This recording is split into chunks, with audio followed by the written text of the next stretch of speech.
Welcome to Samba Samba. Enjoy the video. You start by verifying capability. Confirm your iPad model supports USB-C power delivery or higher wattage charging so you can actually get fast charge. Next, pick a certified USB-C cable and a charger rated at least 30W. Higher wattage only helps if the iPad accepts it. Once you have those, connect directly to the iPad, no hubs, and make sure background tasks are minimized so the device draws maximum current. Doing this now avoids slow charging from software or accessory limits. Now connect. Plug the USB-C cable firmly into the iPad and the charger, avoiding multi-port hubs that can limit power. If your charger has multiple ports, use the highest rated port or a single-port PD charger. Higher wattage ports negotiate faster.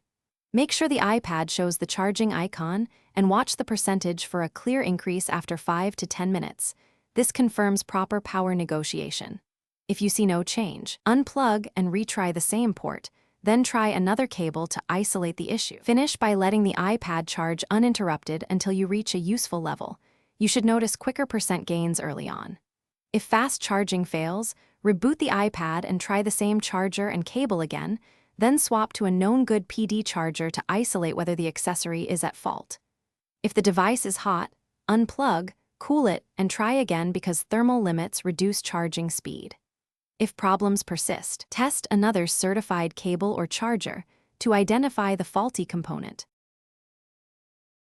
Thanks for watching. Consider subscribing if we helped you.